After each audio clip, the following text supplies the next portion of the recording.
ኢትዮጵያን ወደ ተምሳሌት ሀገር አዲስ አበባ የብልጽግና ተምሳሌት አዲስ አበባ ከጉስቁልና ወደ ተምሳሌታዊ ከፍታ ኢትዮጵያ የማንሰራራት ጉዞዋን ጀምራለች።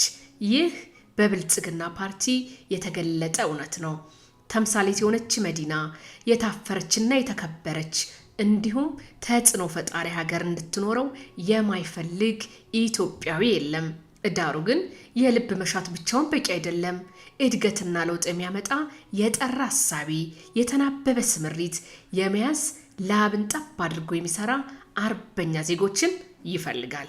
ለከተማችን ተምሳሌታዊ ጉዞ ለሀገራችን አዲስ የማንሰራራት ምዕራፍ ይበሰር ዘንድ አሻጋሪ ሐሳቢ እንዲሁም ጸጋዎችንና አቅማችንን በማስተባበር ሁለንተናዊ ብልጽግናን ለማረጋገጥ የወሰነ ጠንካራ ፓርቲ እና ቁርጠኛ መሪ ግድ ይል ነበር።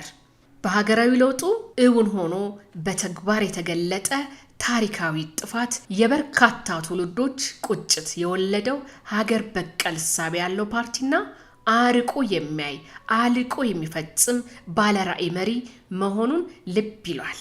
ሀገራዊ ለውጡን ተከትሎ የሀገራችንን ስብራቶች ለመጠገን ለሀገራዊ ችግሮች ሀገራዊ መፍትሄዎችን ይዞ ብቅ ያለው የመደመር ፍልስፍና ሀገራችንን ከድንግዝግዝ ጨለማ በማውጣት ብርሃን የፈነጠቀ የልዕልና ጉዞን የተለመ ፍኖተ ካርታ ነው።